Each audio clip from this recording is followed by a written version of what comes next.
Hi, everybody. Thank you for joining this evening for the second session of the marketing track, the digital marketing track. I'm really excited to have you all here, and I know that it's really hard to sit on a Zoom call when it's so beautiful outside, but I appreciate you being here nevertheless.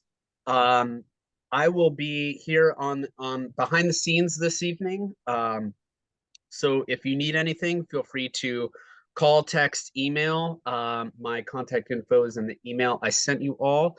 But also I'll be moderating the chat. So if you have questions for Nora, you can go ahead and put those in the chat.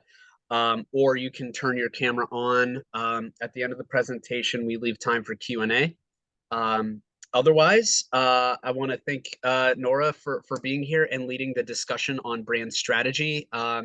Nora's been a really incredible collaborator with myself and AMA, and I'm so grateful that you're a part of Momentum again. So thank you for being here. I will defer to you on introducing yourself. Okay, thanks, RJ. Yeah, great to be back at Momentum. Last, I guess in the fall, it feels like a long time ago, but I guess it wasn't that long ago. I taught the Summer, that's when it was. Okay, I was like, when was it? I taught the practicum course, which is the last course. So now it's fun to jump in and do a quicker, tighter session on brand strategy, and hopefully, I asked RJ, there's so many dimensions to brand strategy, and it can go really, really deep. But we're kind of hitting high level 101 tonight. So I'm going to focus on some sort of macro concepts in brand strategy, but questions that you have about going deeper on any of these topics, either ask me tonight or feel free to hit me up on LinkedIn or email me. I have my contact info at the end of this presentation, and I can share this deck around, or RJ will. So little bit about me. So my background was working before consulting, which is what I do now.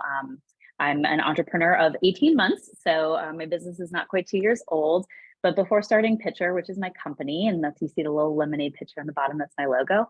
I am a pitcher. I'm a business developer. That was my whole background in working for advertising agencies, was in the business development track, also known as growth, also known as new business in agencies, which most other industries don't call it new business.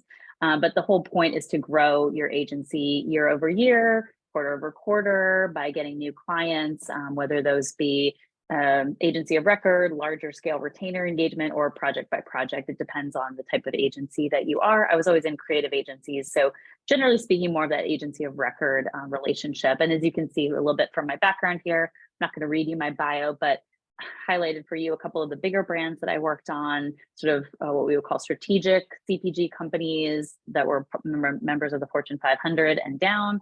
And also through that process worked on some smaller, more up and coming brands as well. But yeah, food, beverage, nutraceutical, OTC, sort of like pharmaceutical adjacent, also restaurants and retail is sort of my background as far as pitching.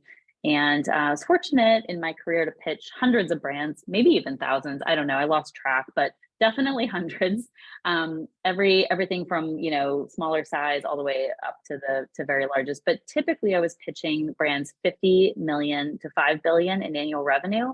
And what I really wanted to do was work with small brands. And that's something you can't do in small businesses and founders very effectively when you're working for agencies. So I'm really happy that I have the agency background that I do.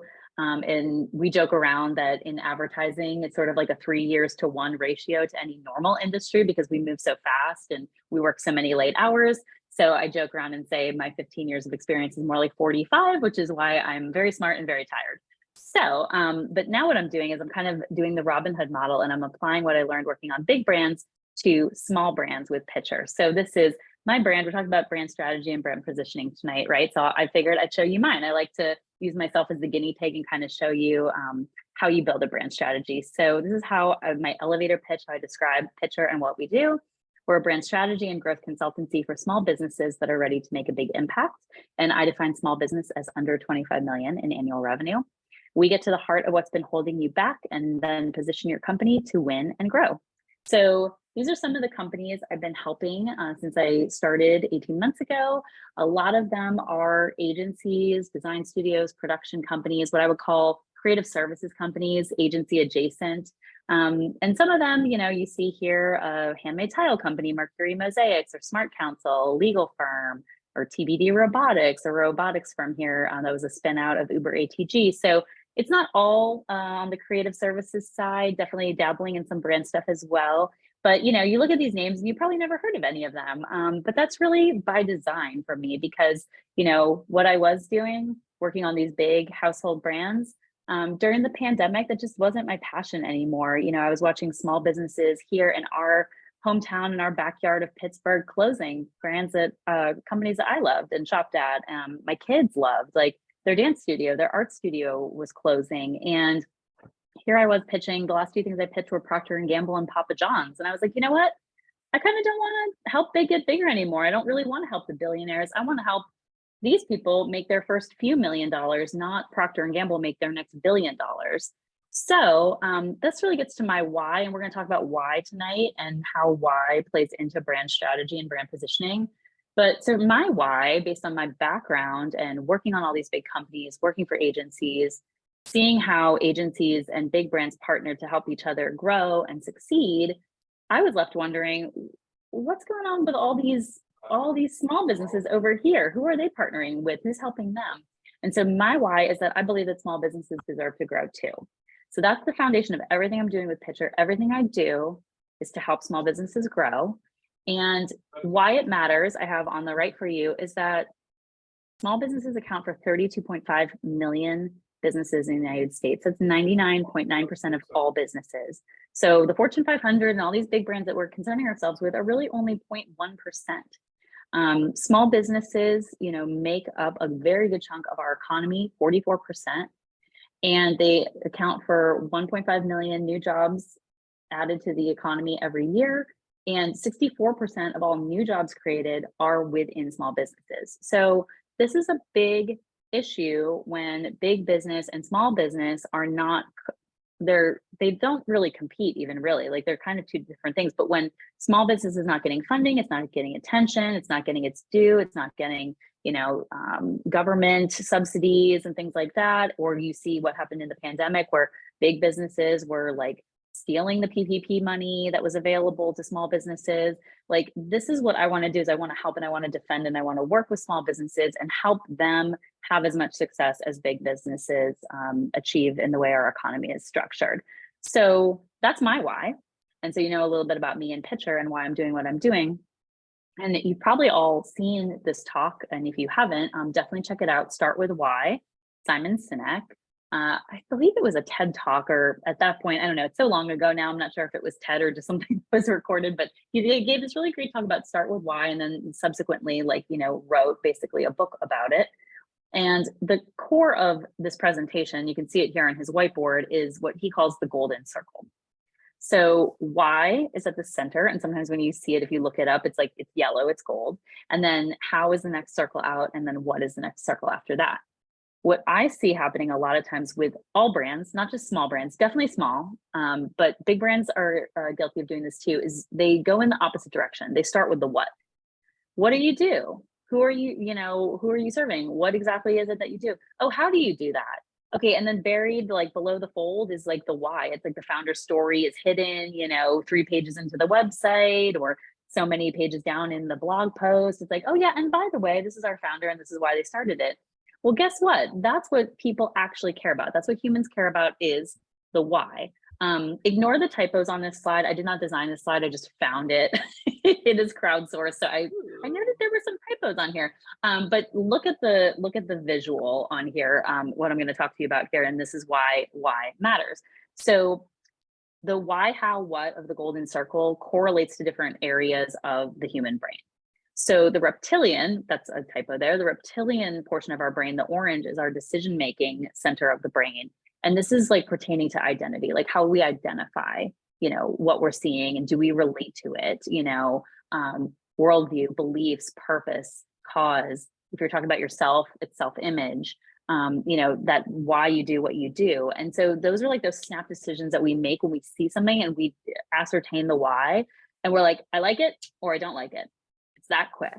Next you kind of come out of that reptilian portion of the brain to the limbic system, which is more emotionally centered and it's more about process. And then finally the neocortex, which is the rational portion of the brain. And that's really thinking about outcomes. And they correlate to, the neocortex is concerned with what?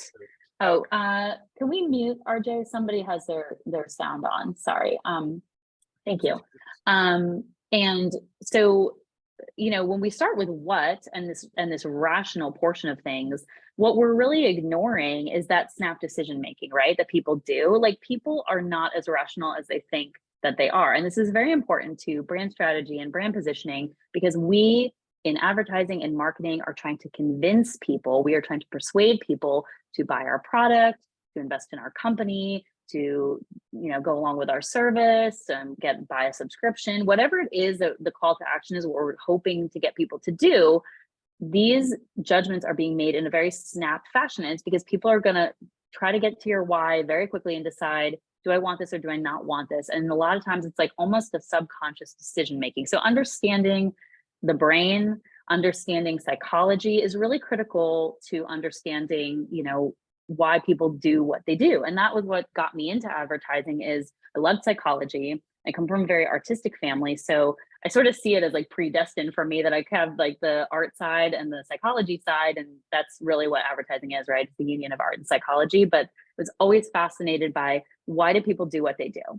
Like, why I worked in food, why when there's a shelf full of 2,000 protein bars, do you buy the one that you buy? And someone else buys a different one. Why? So again, this comes down to these snap judgments, and you probably heard this stat. It's a little bit older now. This was published, I think it was originally in Harvard Business School, and then this was picked up by Time. So this was a quote from the Time article. But the average attention span for the notoriously ill-focused goldfish is 9 seconds.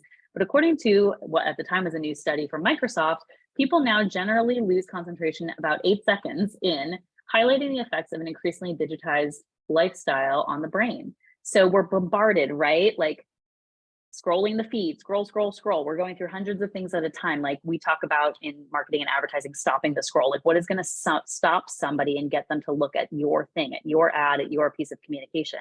Well, when we have goldfish brain, we only have about 8 seconds to catch people's attention. And again, that gets back to the brain and the reptilian portion of the brain and the, do I like this? Do I not like this? We're making those snap decisions all day long as we're scrolling through these feeds, right? And so we've started to think in memes. This is why memes are popular, right? Like once we learn these memes, we know exactly what that person's trying to communicate just by a quick visual. My last agency, Smith Brothers, we used to refer to this as visual shorthand. So it's like you see the meme and you know exactly what it means. And maybe the text has been altered or changed, but like you know exactly what that person's saying. And now when we text each other, we text in memes too. So again, this is all sort of symptomatic of goldfish brain. Also, I sometimes call it lizard brain because we're working with this very reptilian portion of our brain, right? We're making these snap judgments. So think about that and how that applies to brands, right? You don't have a lot of time to communicate the value of the brand. You don't have a lot of time to convince somebody anymore. Like, why was Vine popular for a hot minute? These 6-second videos, people thought 6 seconds, what can we say in 6 seconds? But we figured out that we need to communicate what we have to say in 6 seconds because people are just going to be moving on. And that's true now too. I think a little bit with TikTok, we're seeing a bit of a swing back, or YouTube, to like some longer form content, people wanting to like dive in and get more information. But when we're scrolling the feed, it's these really snap judgments that we're making about brands and about people and about content. And we have to be aware of that as marketers because it's got to factor into our strategy process for how we design the brand and how we design the communications and the brand narrative. So this is another interesting thing about brand strategy and like, what is a brand? This is a great quote from Marty Neumeier from the Brand Gap. And he talks about the fact that your brand is not what you say it is. Your brand is what they say it is. And they are the consumers of your brand. They're the target audience of your brand. Because once you let the brand out into the wild, you just let that arrow fly. Now it is up to consumers to interpret what you've put out there and to also like make meaning out of it, because sometimes it's not clear, or sometimes, you know, you think you said something about the brand, but it gets misconstrued or misinterpreted or reinterpreted or sort of remixed and rehashed by consumers. And we're seeing that with sort of this creator economy that takes a product like, you know, LaCroix and does something with it, right? It might not be sanctioned by LaCroix, but people are going to do what they're going to do, right? They're going to take your brand and they're going to pull it into culture, and they're going to co-opt your brand, and they're going to create around your brand. And you can't always influence that. You can't always like, you know, say, this is just how you need to experience my brand. Like, people are going to bring their own lens to it. So I just have a couple of examples to show you here in advertising. Some you might have seen, some maybe you haven't.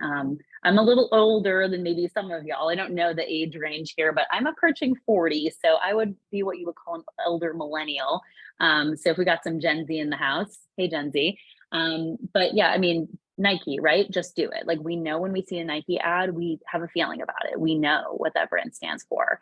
You know, the Colin Kaepernick ad was something that was so moving and so effective. And also just from a sales perspective, extremely effective for them, but it was polarizing, right? Like, Nike does not mind taking a polarizing stance.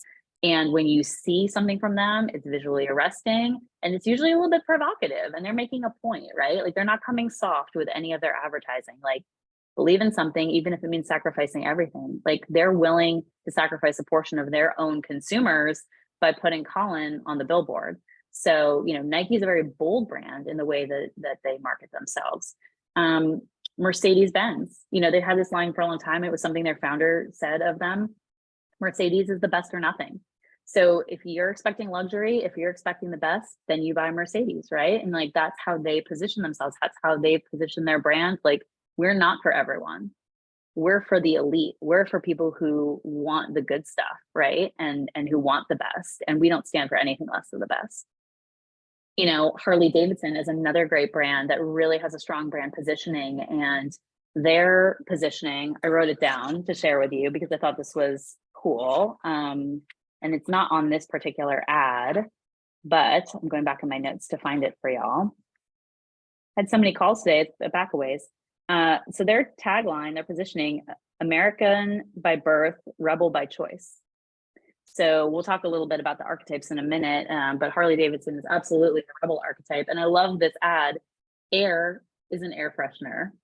And I'll read you the little copy down low. I'm going to squint because I'm old. Some people you cannot cage, born with a natural instinct to roam. The sky, their roof, the road, their habitat. And as long as there's air in their lungs, they'll keep on breathing the free. Harley Davidson.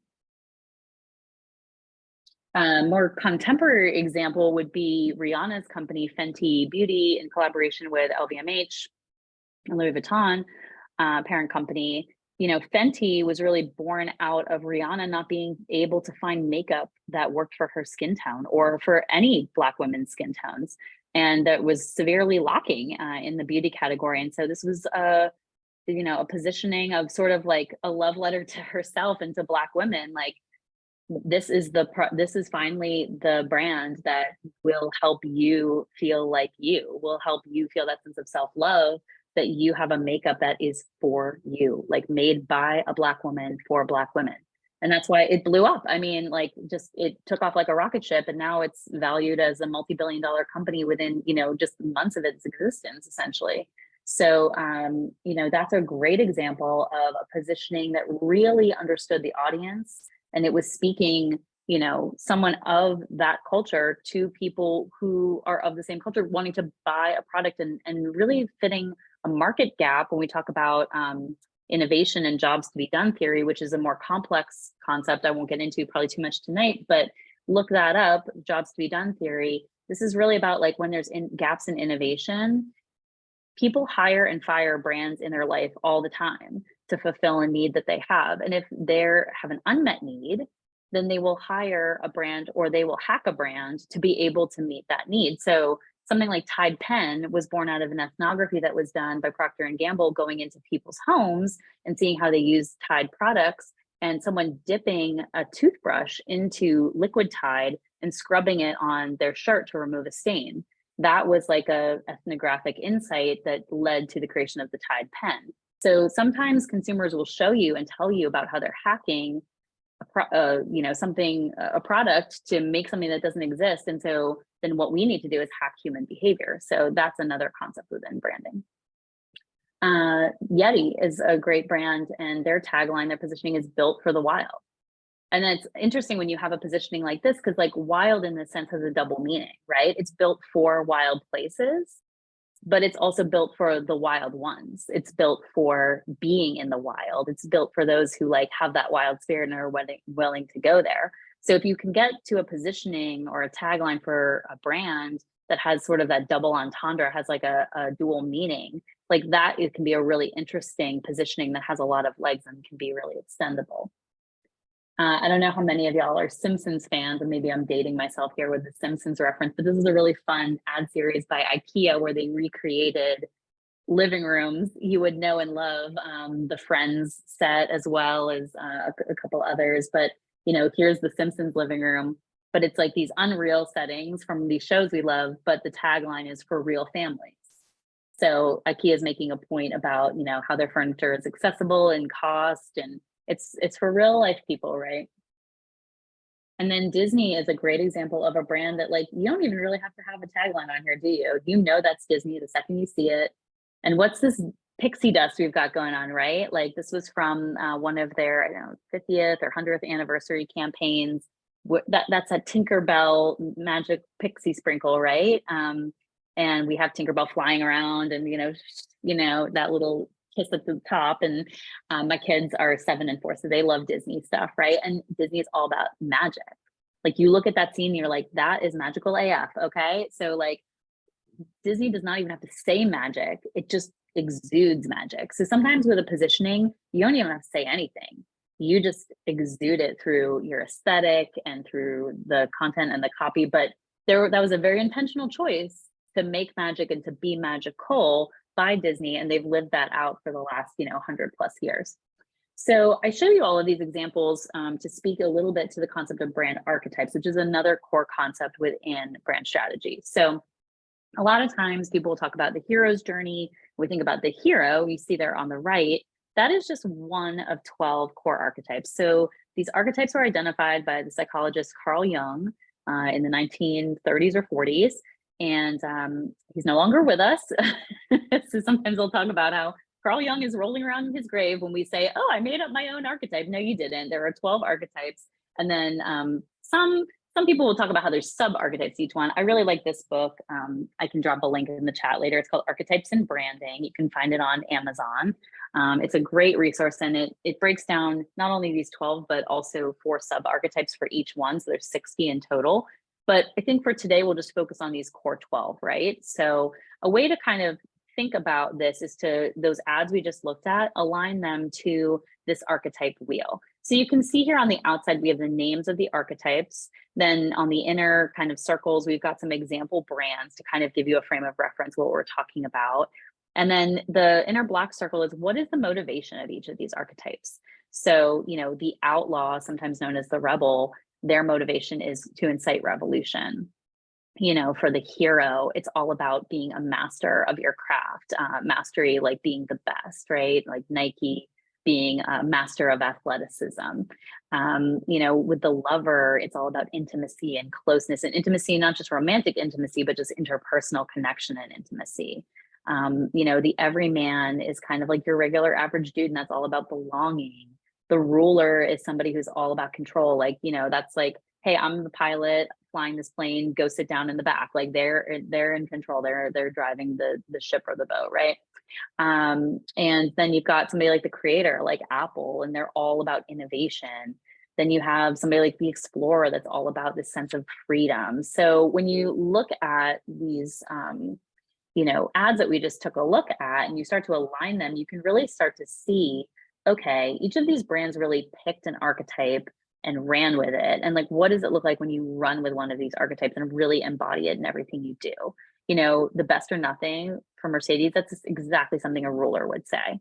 They're in control, they're the best. You see the ruler archetype show up in luxury goods a lot. Whereas, something like the Explorer, you've got brands like Jeep and Yeti and Patagonia in the sense of like freedom and adventure and the wild and getting out there and not being constrained by sort of like, society or status quo. It's like, I'm just going to run away to the woods. That's the Explorer.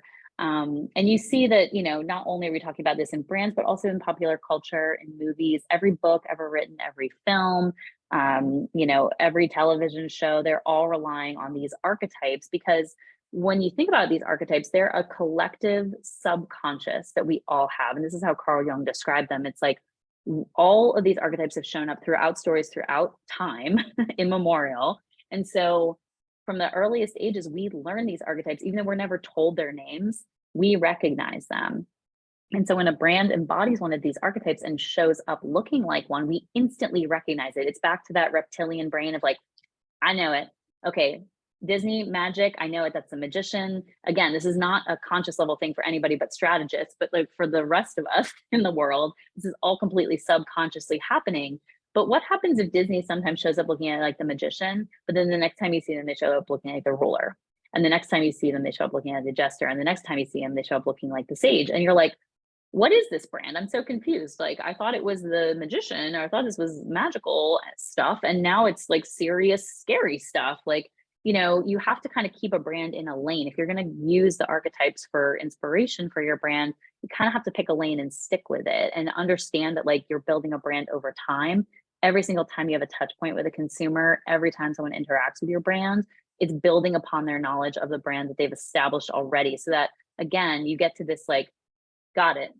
I see it. I know it's Nike. I see the swoosh. I know what that's about, you know? So that's what we're really trying to embody here with brand strategy, is building upon like people's collective conscious and subconscious about what your brand stands for and what it represents. And a lot of this, like I said, is not happening on the conscious brain level. It's happening very subconsciously underneath the surface. But when we mix messages, when we don't stick to our archetype, when we don't stick to our strategy, when we go off strategy, when we don't refer back to that North Star of our brand strategy, the brand starts to veer, the brand starts to sort of, you know, shift a little bit, and then people are confused and they don't understand it. And the other way to think about brand archetypes is like it's holding up a mirror. So like if you're the buyer of Jeep, let's talk about cars for a minute. So if you're somebody who fancies yourself or sees yourself as an explorer or an explorer type of person, Jeep is holding up a mirror to you. They're showing you the Jeep, but what they're really showing you is like who you could be or what you could embody if you bought a Jeep. If I bought a Jeep, if only I bought a Jeep, I would be able to go off-roading. I would be able to be this more adventurous version of myself, sort of aspirational. It's either like what you are today or what you aspire to be. You know, same thing when we're talking about cars. Mercedes, okay, do you aspire to be rich? Do you aspire to be the envy of all your friends, to have the best car, to have the most like top of the line, you know, rocket ship sort of thing with the doors that fly up? And you could say the same about Tesla or Lamborghini or any of, you know, Rolls Royce, Bentley, any of these ones that are sort of these high-end luxury vehicles. Do you want to be the envy of your friends? Do you want people to look like, see you as the boss?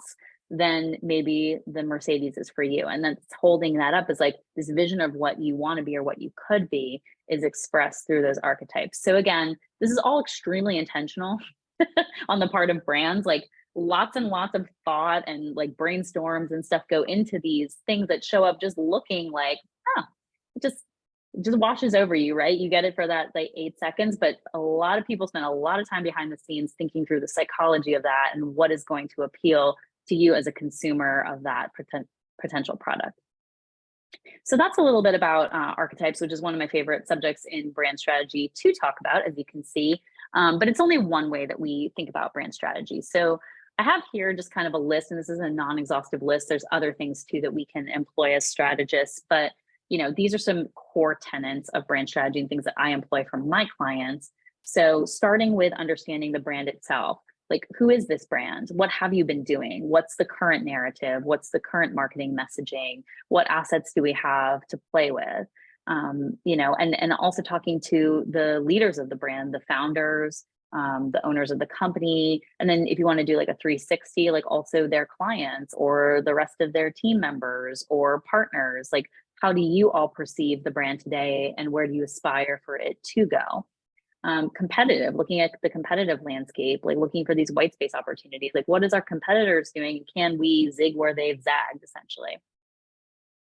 You know, research is a huge part of brand strategy. So not just understanding the category that you're playing in and what like market dynamics are going on, which is mostly third-party research, either like what we would call desk research, which is, you know, you're just Googling stuff basically, or syndicated sources that you have to pay for, like Forrester or Mintel or Technomic or, you know, any number of companies that will do this research for you and present it to you. You can say, I want to report on, restaurants in America, and you can buy those reports. So when you're starting to get to know a brand or working with a brand, like either they will provide research they've already done, or you will be doing your own research on their behalf. And if you're pitching for a piece of business, you're probably going to be doing your own research as well to just bring some new thinking to the table in that pitch. Consumer research is often first party, meaning direct with the consumer. That can either be a qualitative or a quantitative bit of research. Qualitative, usually faster, less expensive. Quantitative, more expensive, but you're getting a statistical, like representative, plus minus 5%. Like it's fairly statistically accurate. If you get up to 1,000 respondents, 2,000 respondents, you can sort of make assumptions that scales across, a whole population, what you've learned from that assessment of a few thousand individuals.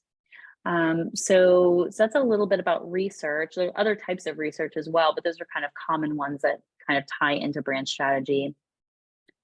From doing that competitive audit and your own brand audit and the category audit, you can do that white space mapping. You see that one down in the bottom right. That's a framework we use called BARATA, which stands for benefit, attribute, role, attitude, territory, and awareness. All brands fall into one of those types.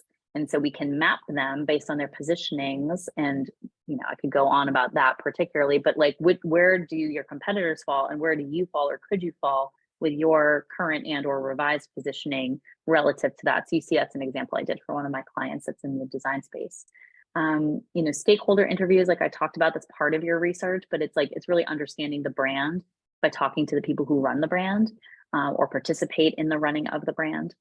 The archetypes we talked about, and then all of those things all kind of funnel into, all these inputs funnel into what the output is, which is the brand's positioning. Like typically speaking, where the brand is today, they wouldn't be calling an agency or they wouldn't be reaching out to a designer or a consultant like me if they liked where they were at. Like something about the current positioning is not working, it's not effective for their brand. And so they need to pivot and they need to rewrite it, they need to rethink their positioning. And that's oftentimes where I get a hold of it, or a strategist like me will get a hold of it.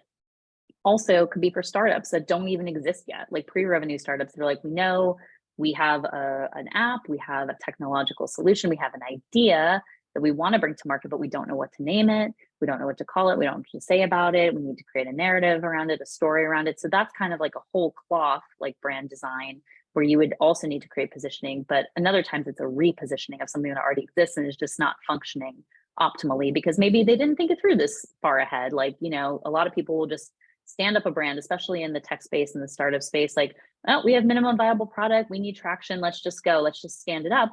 And they don't really think about the fact that if they don't pay attention to these things about the brand and about how consumers are interacting with the brand long term, it's not going to be very effective and it's going to lose traction and lose ground eventually. And then you're going to have to go back and redo this, which is sort of a painful exercise to redo after the fact. So it's better if you can invest in this and think this through at the beginning, which is also something I kind of counsel clients on, like invest in this now, because this is, it's extremely foundational to a brand. From that positioning, you can do things like write a brand manifesto, a brand essence statement, which I'll show you an example of here in a second. And also a creative brief is a really key document in this space to just basically say, like, what are we doing and who is this for and why should they care? Back to the why, right? So to that point, I will show you an example of a creative brief I like to use. This one comes from Julian Cole, who is a great strategist, and he runs a company called Strategy Finishing School. You can check out, it's like continuing ed for strategists or people who want to transition from whatever their career they're in into strategy. You can take his courses. And he has lots of examples in his coursework about different types of creative briefs. And there's all kinds of stuff, strategy on a page, different ways of writing this. But I like this one. I use this one with my clients particularly because it's really, really simple and anyone can write this. And so it's 4 things. Get who to buy is what it's called. So get our target audience to define the who, right? Their who has a particular problem. So you're stating the problem. It's like a problem solution statement, right? Like they've got a problem, we have the solution to it. To take action with our product or service by demonstrating its key benefit. So sometimes, you read this and you go, how would I write that? So like sometimes it's helpful to see examples, and Julian's got a ton of examples that are great with big brands. I'll show you an example for one of my brands, and then we'll show you how it like plays out in the brand's design. And I know some of y'all or all of y'all are designers, so hopefully seeing a design brand will resonate for you. So this is Bootjack Design. They're out of Bend, Oregon. It's a solopreneur, founder, James Van Crete. He's awesome. Check him out on LinkedIn, or his website is bootjack.design. And Bootjack works with brands in predominantly the hospitality industry. So hotel properties, resorts, a hotel restaurant combination or hotel bar. So we need a name and an aesthetic and a brand for not only the hotel property or the hospitality like overall group, but then also all of these like restaurants and bars and these sort of like adjacencies. He does some CPG and some other things, but he loves hospitality. That's really sort of his like wheelhouse. So we wrote the brief about hospitality. So we are going to get discerning hospitality marketers who are missing that spark of creativity and special touch to choose Bootjack as their preferred design partner by demonstrating our expertise, curiosity, and care. So I have curiosity as a word highlighted here, and I'll tell you why we got to that word curiosity. So back to the archetypes, you know, through interviews that I did with James, with his wife, who's a partner in the business, with some of his clients that sort of have been return and repeat customers over the years, you know, really trying to understand like, who is James? Why do you come to him? Why do you go to Bootjack? What are they really great at? And what about James is unique or different than other designers? So we came to this intersection point of 3 different archetypes. I like to look at 3 for my clients. I look at the category archetype, like what is someone expecting when they hire somebody in this space? Like when you're hiring a designer, you're expecting a creator, right? And you're expecting usually a creator artist. But then what makes James unique? Because if everyone shows up looking like the creator, now we all look the same, right? And we're all saying the same thing. And it's just like, how do I pick between all of these? It's undifferentiated. And then it's sort of a race to the bottom on things like price and stuff like that. So if you want to differentiate yourself and you want to be able to charge a price premium, you have to stand apart from your competition. And this is where mapping the competition is helpful, but then also thinking about like your archetypes that make you particularly unique. So James and Bootjack, just like I'm pitcher is Nora, well, Bootjack is James. And James is this combination of the explorer and the sage.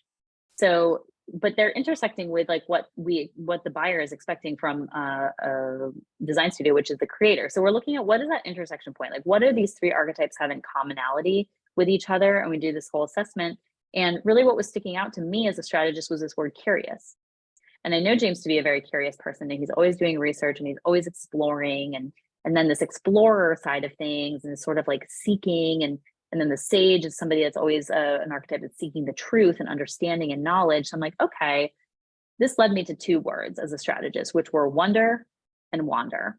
And this combination of words is fun, right? Because it's almost the same word, but it's also like a cycle. Like sometimes like things are like cyclical, right? So it's like you wonder about something, then you go wander to find it, maybe in nature or some source of inspiration as a designer. And then that wandering leads to you wondering some more. And then it leads to creating something that is wonderful or that is infused with that sense of wonder that you had by going out and exploring in the first place.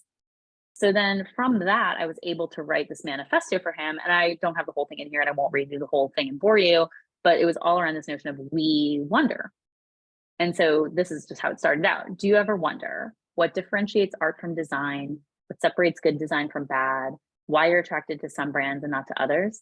We do. We wonder. And then the whole thing went on about we wonder about this and we wonder about this, and that's why we wander and that's why we explore and da, da, da, da, da. And then at the end, we sort of summarize it with this brand essence statement, which some people would call a tagline. I don't really think most brands really need a tagline. I mean, yeah, Nike, just do it. But like the swoosh is enough at this point, right? Like we don't have to say just do it. We just know it means that. So I think for a lot of brands, like especially things like agencies, are people going to remember your tagline? No, but they're going to remember like the feeling, right? The feeling that you gave them through your words, through your aesthetic. So what we landed on for Bootjack was we're Bootjack and we create wonder. So by this sense of wondering and wandering, the end product of all of that is we create something that has a sense of wonder to it. So then what James was able to do is use that and redesign his website with this strategy in mind. So like I'm basically serving as his strategist and he's the designer, so he's redesigning it.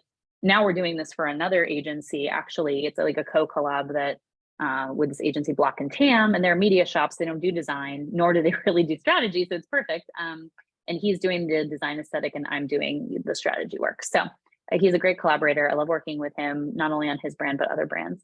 And, you know, he rewrote and redesigned his website with this line, creating timeless brands that evoke curiosity and wonder. So that was directly coming out of that strategy positioning, right?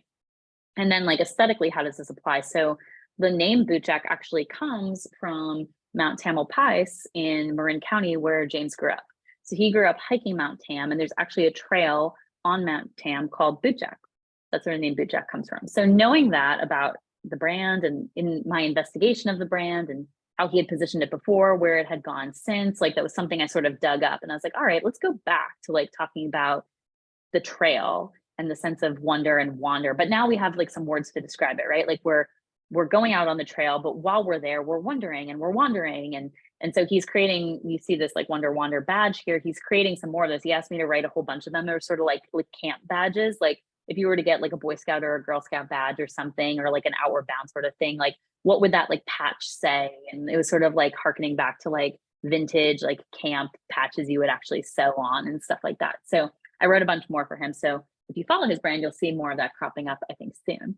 That's something I just did. But this is like the aesthetic now of when we're doing a pitch deck. So that's getting into like my stuff, which is like pitching, right? So if you don't do all this foundational strategy stuff, you can't pitch effectively. Like it just doesn't work. Like if you have not done this first mile stuff with strategy, your pitch is always going to fall flat because it's not going to be well thought through, and people aren't going to get that. Got it. You're an explorer. You're going to help me create the sense of wonder and wander. Boom, go. And so then this is how it like comes into some of the copy. So we get into like this about us statement, which I wrote for him. And I'm not a copywriter by trade, but you know, I've been around enough to like be dangerous. But ultimately, bigger brands would hire someone, or an agency would have a copywriter on staff to write this kind of copy. But so this is strategist copy. We create timeless brands that evoke curiosity and wonder. We passionately pursue truth and inspiration wherever they may lead us to wander. Together with our clients, we boldly explore and push the boundaries of design, because we know that only by having courage can you truly build a beloved brand. So then we have some examples here of those of that work that he's done and these brands that he's building that really infuse the sense of wondering and wandering. And a lot of those, like you see, are in this sort of resort and experiential space. And I just wanted to show you how the Barada mapping works a little more up close. So while I was doing all this research for him, I looked at about 15 different competitors, some of them much larger than him, some of them maybe around the same size. But once we landed on create wonder as a positioning, we were able to go back and map that relative to the competition. So where James is landing here, basically, if you move left to right, it's like benefit is like, what's the benefit of using this product? Like Tide gets your clothes clean, right? An attribute brand would be like Allstate safe driver bonus. But like, what's going to stop all detergent from coming along and say, we also get clothes as clean as Tide and it costs less, you know? Or somebody coming along and being like, we don't offer the safe driver bonus, but we offer the good driver bonus. Okay, that's not really defensible. Like any competitor can come along and kind of take that positioning as well. So what I like to do, and what strategists like to do, is move people like further to the right here. So whether it's a role, like what role does this brand occupy in our life? Are they a guide? Are they a teacher? Are they a friend? Like what are they doing in relation to the consumer? Like what's the role that they play in their life? An attitude brand you see show up in a lot of times like alcohol brands, or sort of like fashion, like a little bit more out there, you know, tonally like positioning. But it doesn't always have to be like an aggressive attitude. It can also be a friendly attitude. Like Southwest is a really good example of an attitude brand. It's like fly the friendly skies, right? You know, like the friendly airline. So those are some examples of people in his space that were using attitude in their positioning. And then territory is harder to achieve. It's only if you can really evoke a place. Like Corona is a really good example of a territory brand. Like when I say Corona, you say beach. And awareness brands are like Nike, Target. It's like the brands that have paid $1 billion over time to live in your brain rent-free forever. Like most small companies are never going to be an awareness brand. So I don't even worry about that. We just leave that one right off the map. And we're mostly focused about moving people out of the idea of being a benefit or attribute brand into this role attitude, or possibly a territory brand. So this is where James falls. Even though he's an explorer, Bootjack for most people doesn't evoke a particular place. This cider company I worked on, Wild State, is a territory brand because it literally is like from Duluth, Minnesota. It evokes a place. And when you say the words Wild State, maybe if you're not from Minnesota, you wouldn't think of Minnesota. But if you're from New England, you might think about the mountains of New England. If you're from the desert of, you know, Arizona, you might think about that as being your wild state or your wild space. So like the word wild, and you can see actually one of his competitors here, Wild and Company, has that word. So the word wild often evokes a place and can be a good kind of word around a territory brand. So and I know this dovetails really nicely into the next session that you're doing coming up on content strategy. So hopefully this will be a good dovetail, but basically you can't do content strategy without doing brand strategy. Like you can see, like without thinking through all of this, there's no possible way to come up with good content or content that aligns to the strategy. So think about brand strategy as like an umbrella that everything else is sitting under when it's raining. So all these content pillars and all these different things and all these different posts and these campaigns and these things that we're going to create now all have to ladder back up to that umbrella of the brand strategy. So if you don't nail the brand strategy, you're kind of out in the rain getting soggy. So you really do need to think about that as like the very first step is like nailing the brand strategy. And these are just some of the tactics for how to do it. Although talk to a different strategist and they'll tell you different things probably. But some of these are pretty core kind of like 101 concepts. So I shared this as my framework for publishing that I use when you get into doing content strategy, which is your next session, I believe. RJ, correct me if I'm wrong, but really you're looking at these sorts of things to communicate in your content, your position, your purpose, your personality, your publishing pillars and platforms, and ultimately your performance and how that's all performing, your KPIs. So when you see a filled out one with James's stuff, remember, Create Wonder is now our umbrella, our positioning under which everything else sits. So our purpose is to use our vast design expertise to educate and inspire wonder in others through the content that we create and what we write about, what we talk about, and what we create visually. Our personality is playful, curious, genuine, adventurous, discerning. These are all words that come out of like exploring those archetypes and what those archetypes stand for and represent. And then, the publishing pillars are certain things that he's qualified to talk about, like good design versus bad design. Like, it's not like art that is totally subjective. Like design is a principle and it's a commercial practice, right? Like there's objectively good and bad design. He talks about that a lot. So I was like, all right, that's one of your pillars is good design. What is good design? How do you define it? What makes for good design? So that's like a whole series that you can string out of content. I think of content as breadcrumbs. It's like all these different little pieces. You can't eat a whole baguette at once, right? Like, you got to break it up into something that's digestible. So all the myriad things that he could say about good design and what makes for good design, that's like hundreds of social posts, right? Or pieces of content or videos. And then, he's gotten credit from his clients as being sort of like a master of design styles over time. So like, why do design trends come back around? What's the mid-century modern trend all about? What is the, Art Deco trend all about? What is this sort of like 70s desert dusty thing that's going on? What's that about? So things like fonts can come into play there, or different patterns and aesthetics and things. And then this wonder and wander thing that we talked about is sort of its own pillar, which is like, where does James go to get inspired? Like what vacations does he go on? What places does he go? When he's there, does he draw? Does he sketch? Like what inspires him? And so, that's a whole pillar unto itself. And he does a lot of art that's like kind of centered on places he's been, that's just like personal stuff. And I think some of it he sells. So yeah, that's a whole nother pillar. And that one's endless, right? Because like, you can wonder and wander not only in physical places in reality, but also like in your mind and fantasy. And he loves films. That's another thing that came up in his publishing workshop. So like, it's not only wondering and wandering through physical spaces in reality, but also like the imaginative spaces of fantasy and fiction.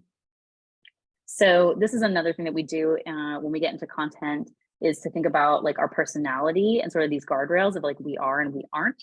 So this is a list of adjectives that describe James and Buchak that we came up with by looking at all of those archetypes and figuring out those intersection points, and also figuring out like, what's the guardrails of this? Like, who are we and who are we not? Like when we push it too far, what would we look like, and what do we want to be known as? And what do we want to convey?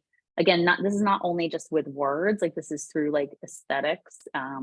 It could be through a combination or series of words, but ultimately we want to communicate these things about us, or we want people to walk away feeling these things about us from the marketing messages that they receive. I think this is my final slide. I think I left enough time for a few questions if anybody's got some. We think about why brand strategy matters. It's really about this funnel, right? The marketing funnel. Everyone's got a funnel to their business. And at the very top is exposure. It's like eyeballs, right? Like a massive amount of people learning about your brand, seeing what you're about. And then as they kind of trickle down, we're getting into like, okay, they've been exposed to our message. Now they're becoming aware of our existence. Now we're generating some level of trust or credibility through the ongoing content that we're creating, that people are discovering, engaging with. If they start to follow us, follow our brand, okay, now maybe they've been seeing our stuff for a while. Sometimes I have people tell me, I've been reading your stuff for a year before I decided to call you. Okay, that's a long time to develop trust and credibility, but sometimes people need that. They're not ready to buy. So finally they get down, some people trickle down to the point of consideration where they're like, I actually think I want to hire you. I might want to have a call with you. I might want to talk to you. And then ultimately, if you impress them and, you know, budget works and all these stars align and stuff, then you get the sale. And most people think of a funnel as kind of just ending there at the sale, right? But what it really is an hourglass. It kicks back out. So you're not only thinking about the sale and that being the end point, but now you have somebody who you can build a relationship with, who can become an advocate for you, who can refer other business to you. And that is how you really build a brand effectively, is through this, what we would call organic growth. It's not just net new growth, new eyeballs, new people coming into the funnel. Some of your best customers are going to be your repeat customers. And there's like some saying about, you know, like 80% of business or your sales comes from your 20% of your best customers. And that's true of some businesses and not others. But it's true that like if you develop these loyal followers, loyal customers, and keep them for life, and you think about what their lifetime value is to you, you know, thinking about not just the sale, but the relationship and then the advocacy that can come after that, and really nurturing those relationships. This business, our business, is all about relationships at the end of the day. It's very much, if you're someone who's working in B2B, we talk about this a lot, it's actually H to H, it's human to human. It's still a human being talking to another human being, at least now, for now. Maybe it'll be robots soon enough and we can all go run away to the woods together and be explorers. But for now, we're still selling human to human, right? So like you have to make these connections. And I talk to my clients, and the reason you have all this stuff on the right here is like different tactics, different marketing tactics, marketing content and materials hit at different points in the funnel. So a lot of times the mistake that brands will make is that they're either trying to do all of this all at once, which is like impossible to do, right? While you're also trying to run your business and, you know, create and innovate. So you spend too much time on too many different marketing tactics. That's not effective. You're going to do all of them, you know, 40% mediocre, not finish them. They're not going to be effective. And so what you need to do is think about the full funnel and what different, you know, marketing mix you need to have, these different media throughout the funnel that's going to move people from the top to the bottom. Because if you end up focusing all your effort on exposure, but you're not developing trust and credibility, and you're not moving people in through a funnel of consideration, you're never doing a call to action. Like, what should I do? Should I click here? Should I go here? What am I supposed to do next? You have to move people down that funnel. And so different types of marketing activities move people through that funnel. So it's important to know that too. But, you know, none of this happens. No pitching happens. No sales happen without you nailing the brand strategy first. And that's why I would consider that like the first mile, right? You got to get through the first mile of the race before you can hope to, you know, win the marathon. So that's what I got for you tonight on brand strategy and how I think and work with my clients about it. So happy to take any questions if anyone's got some. Awesome. Thank you so much, Nora. That was fantastic and comprehensive. And I know that everyone in attendance is going to rewatch this presentation without a doubt. It looks like we have one question thus far from Sophia, and she's asking, what archetype would you say pitcher best fits under? Thank you for asking. My archetype is the lover, and my sub archetype is the matchmaker. So I don't know if I have my cards handy to read to you. Yeah, I do actually. Let me find it. So the lover is interesting because, like, again, people think about lover as romantic love, but there's these layers to the archetypes. And when you get beyond like the sort of base level of that archetype, which is romance, you get into more of this like connection that people have. And like the highest level would be like a spiritual connection or like a connection with God. So I wouldn't say I'm going that far, but I'm definitely a connector of people. I'm a people person. So let me find it for you here. It's so fun. This is like a whole card deck. I call it brand tarot. This comes with the book. So if you're interested in this, you can get the whole book. Oh, here it is, matchmaker. Okay, so this is a little description. The matchmaker is a strategic intermediary who reduces risk and fear of rejection in building relationships. Using knowledge of relationship dynamics and intuition, the matchmaker identifies with the benefits of human connection as a core raison d'etre. Able to spot patterns and make connections between seemingly unrelated phenomena, which I do a lot, The matchmaker acts as a facilitator of multiple kinds of exchanges, love, real estate, education, and business mergers. I do not do love matches. That's where I draw the line. I've matched lots of people to lots of things like jobs and internships. I've even matched people to adopting a dog, but never love. I draw the line. But thank you for asking me. So yeah, this book is fascinating. These cards are awesome. Here, I'll throw it in the chat for y'all if any of you are interested. It's not crazy expensive. It's like, I don't know, depending on the day on Amazon, 30 or 40 bucks. So it's not too bad. It's a tool that I use a lot and I really like it. I'll send you 2 links. One is the website itself to just like learn more about it. And then the other one is like where you can buy it on Amazon.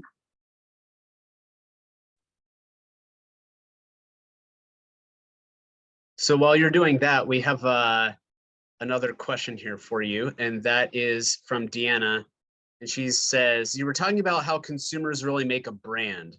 Are there tips and tricks about how to bring consumers back to a specific message? Oh, that's a great question. Okay.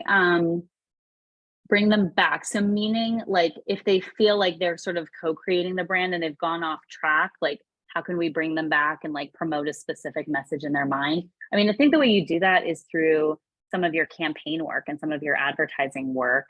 The other way to do it is like to co-create that with creators now, because right, we're in a creator-based economy. So invite your creators in, but give them a brief to work from. Like give them a brief to say, the positioning of everything we're doing here is creating wonder. Like, right, what if James gave a brief that was like, I want all these influencers to go out in like the places that they are and create wonder where they are, and then give me those inputs and I'll design stuff off of it, just as an example. So it's like, you got to give somebody a brief. So like this whole notion of a creative brief, super important to strategists. It's the connective tissue between strategists and designers.